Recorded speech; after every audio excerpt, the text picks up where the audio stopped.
Muito obrigado, Ricardo, mais uma vez aqui presente no nosso Farol de Limeira. E recebo mais uma vez aqui Antônio Cláudio Bontorim, para a gente bater aquele tradicional papo no encerramento do nosso programa. Bem-vindo, Bontorim. Um abraço, Beto, um abraço àqueles que nos acompanham pelo Farol. De fato, essa pergunta que o Ricardo deixou agora é difícil a gente responder. Onde nós vamos estar daqui a 4 anos? A mudança está sendo muito grande, a mudança tecnológica, o avanço, e a gente realmente não sabe. É difícil você prever. E não dá realmente para prever, porque nós temos uma dinâmica muito acelerada.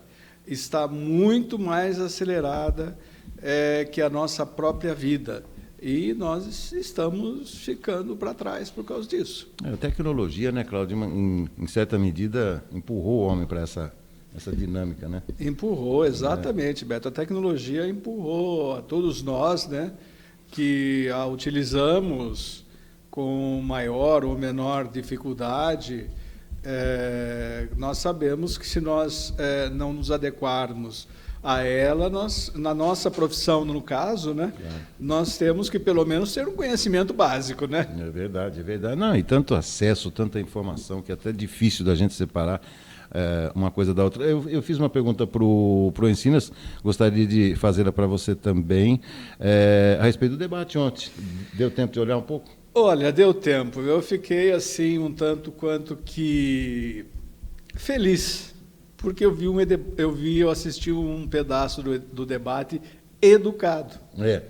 Esse foi o comentário. Muito educado. Que predominou hoje. Isso que a gente precisa tentar fazer com que o debate presidencial seja educado.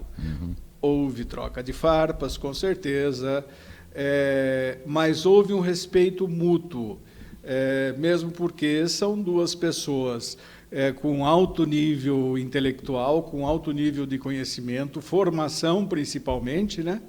E sabem até onde podem ir, né?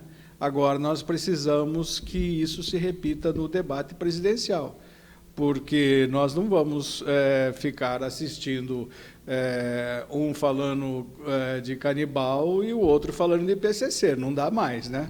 E, inclusive, a questão que eu trago no meu comentário hoje, que é a questão da pauta de costumes, né?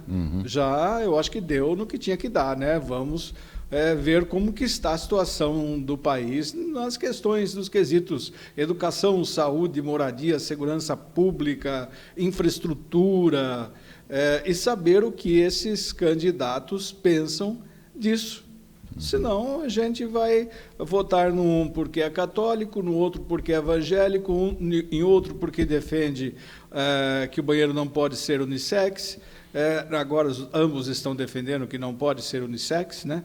Precisam os dois visitarem Frankfurt, num dos maiores aeroportos do mundo, onde o banheiro não há banheiro separado, né? E nunca houve problema nenhum por lá. Então é uma questão muito cômoda ficar discutindo sobre isso, né? Ficar trazendo isso à baila para que não tragam de fato as preocupações que o brasileiro está sofrendo hoje, a situação que o brasileiro está sofrendo. Então é mais fácil você discutir costumes do que apresentar um plano efetivo para tirarmos o país da situação em que ele se encontra.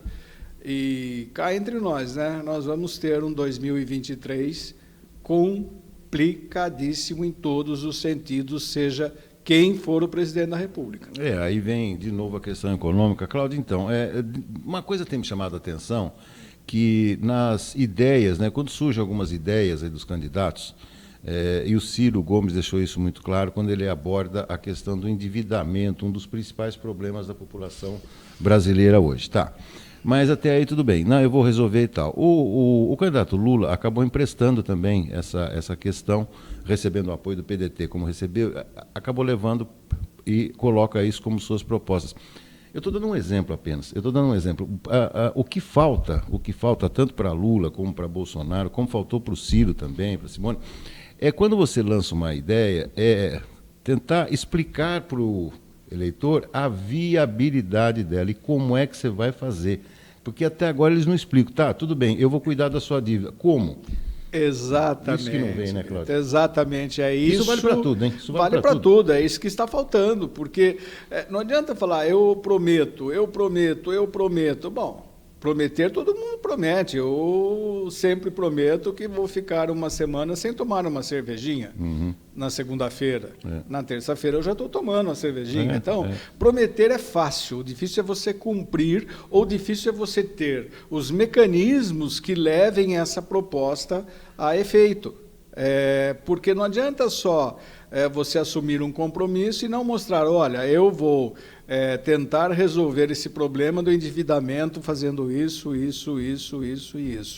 Nós sabemos que, e discutimos isso já aqui, né, que o Ciro tinha um programa efetivo, né, ele não tinha tempo na televisão para mostrar esse programa, ele tinha as alternativas, mas também se perdeu na discussão e no bate-boca fútil, né? Aí não tem condição, aí você tem dois candidatos que estão lá na frente, eles vão continuar polarizando e acaba tudo, né? Então não adianta, eu acho que essas promessas só, sem você efetivar um mecanismo de resolver o problema, é muito complicado. O que o Bolsonaro está fazendo hoje com o orçamento, por exemplo.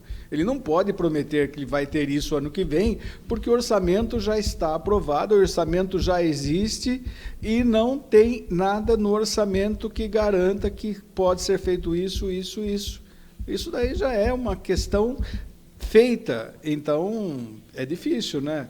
Eu acho que está faltando essa discussão realmente, a discussão do mecanismo que você vai utilizar para resolver essas questões que são problemáticas. O endividamento do brasileiro realmente é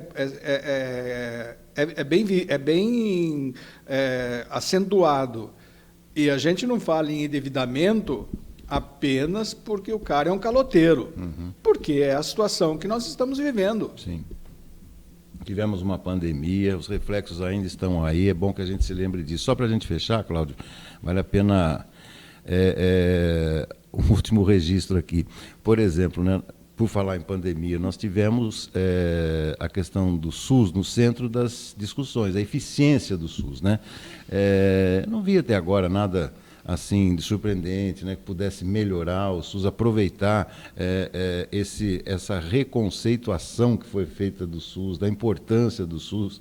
Também pouco se falou até agora em saúde, Cláudio. Beto, o SUS hoje, universalmente falando, é o melhor plano de saúde que o brasileiro tem. Agora, para ele se tornar efetivo e funcionar conforme a necessidade das pessoas que procuram a saúde pública, sem precisar de um plano de saúde privado, é que ele receba as verbas necessárias e aqueles que prestam serviços para o SUS sejam devidamente remunerados para poder prestar esses serviços. Claro. Sabe, uma vez a gente já precisou do SUS. Nós já usamos muito SUS antes dos planos de saúde privado e sempre funcionou. Agora, se não tiver um retorno adequado a Santa Casas, hospitais, médicos, laboratórios, clínicas, não vai funcionar. Porque aliás, todo mundo vai atrás do plano privado e vai atrás da consulta particular. Exatamente. Aí é dinheiro que sai do seu bolso que poderia estar sendo investido em outras coisas. Por exemplo, em lazer, naquilo que você quisesse. Aliás, você toca num assunto interessante. O SUS começa a aparecer na vida da gente, ou deveria aparecer, logo cedo, quando você vai tomar a primeira dose de vacina. Levar sua criança para tomar a primeira dose de vacina. Está lá o SUS. Exatamente. Nós só temos o PNI porque nós temos o SUS. Exatamente. Tá bom, Cláudio, vamos ver o que vem essa semana, ainda tem muito pela frente. Amanhã é feriado, descanso da companhia, reprise do nosso programa. Voltaremos a nos encontrar na quinta-feira. Cláudio, muito obrigado. Um grande abraço, um bom feriado a todos e até quinta-feira.